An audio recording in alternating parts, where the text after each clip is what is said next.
నగరంలో వర్షాలు భారీగా కురుస్తున్నాయి. వరద నీటిని నిల్వ చేసుకోవాల్సిన చెరువులన్నీ నిండుకుండను తలపిస్తున్నాయి. అదనంగా వచ్చే వరద నీరంతా కాలనీలు బస్తీలను ముంచెత్తుతున్నాయి. రామంతపూర్ వివేక్ నగర్ సమీపంలో అమానవీయ ఘటన చోటు చేసుకుంది. నవజాత శిశువును గుర్తు తెలియని వ్యక్తులు వదిలి వెళ్లిపోయారు. నాగల్ 108 సిబ్బంది ఘటనా స్థలానికి చేరుకుని ఉప్పల్ పోలీసుల సహాయంతో నీలపూర్ హాస్పిటల్ కు తరలించారు. ఇక పోలీసులు కేసు నమోదు చేసి దర్యాప్తు ప్రారంభించారు. సికింద్రాబాద్ బస్టాప్ లో ఆర్టీసీ బస్సు హల్చల్ చేసింది. బస్టాప్లోని ప్రయాణికులను పరుగులు పెట్టించింది. బస్టాప్లో నిలిచిన బస్సు ఒక్కసారిగా కదిలి ముందుకు వెళ్లింది. దీంతో భయాందోళనకు గురైన ప్రయాణికులు పరుగులు పెట్టారు. పార్కింగ్ బ్రేక్ వేయకుండానే డ్రైవర్ నిర్లక్ష్యంగా బస్సు దిగి వెళ్లిపోవడంతో ఘటన జరిగినట్లు తెలుస్తోంది.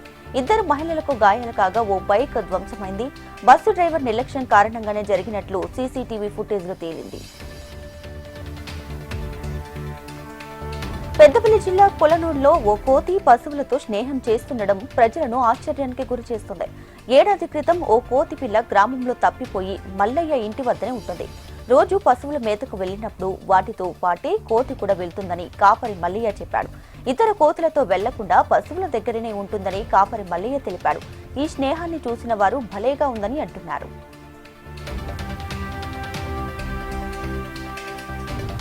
మేడ్చల్ జిల్లా పోచారం పిఎస్ఓ పరిధి వెంకటాపూర్ అనురాగ్ యూనివర్సిటీలో నిర్మాణంలో ఉన్నటువంటి బిల్డింగ్ స్లాబ్ సెంట్రింగ్ కూలింది.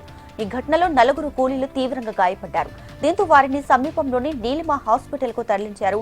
గాయపడిన 4 ఇద్దరి పరిస్థితి విషమంగా ఉన్నట్లు తెలుస్తోంది. ఆ ఇద్దరికి ఎమర్జెన్సీ వార్డులో చికిత్స అందిస్తున్నారు. 42% రిజర్వేషన్లను 9వ స్కెడ్యూల్లో చేర్చాలని బీసీ ఇంటెలెక్చువల్స్ ఫోరం రాష్ట్ర చైర్మన్ టి చిరంజీవులు అన్నారు. ఉస్మానియా వర్సిటీలో జరిగినటువంటి కార్యక్రమంలో పాల్గొన్నారు. స్థానిక సంస్థలలో 42% రిజర్వేషన్లకై కేబినెట్ నిర్ణయాన్ని స్వాగతిస్తున్నామని తెలిపారు.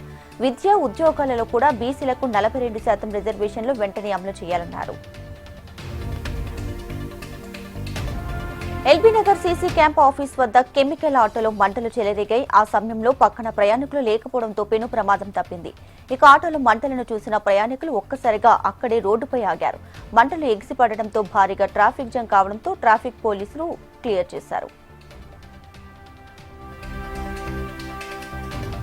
హైదరాబాద్ పియాపూర్లో విషాదం చోటు చేసుకుంది. హాఫీస్పేట్ సమీపంలోని మార్తాండ నగర్ కాలనీలో నీటి సంపులో పడి బాలుడు మృతి చెందాడు. కూలీ పనుల కోసం ఉదయం తండ్రి శ్రీను వెళ్లగా ఇంటి పరిసరాల్లోనే ఆడుకుంటున్న బాలుడు ప్రమాదవశాత్తు నీటి సంపులో పడ్డాడు. ఇది గమనించిన స్థానికులు బాలుడిని బయటకు తీసి హాస్పిటల్ కు తరలించారు. ఘటనపై కేసు నమోదు చేసుకున్న పోలీసులు దర్యాప్తు చేస్తున్నారు.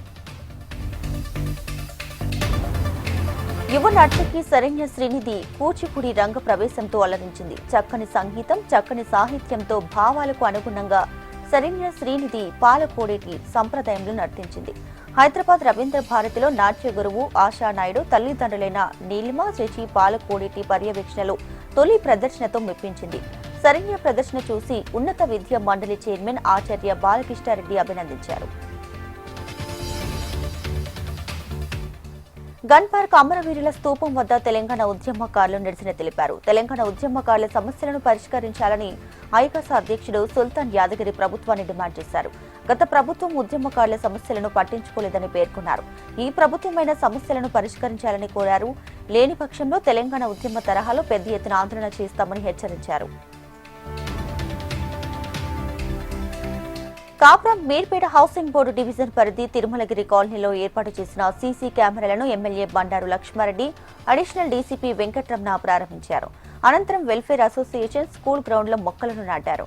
కాలనీలోని ప్రతి వీధిలో సీసీ కెమెరాలు ఏర్పాటు చేసుకోవడం అభినందనీయమన్నారు. సీసీ కెమెరాలు ఏర్పాటుతో క్రైమ్ రేటు కూడా తగ్గుతుందన్నారు.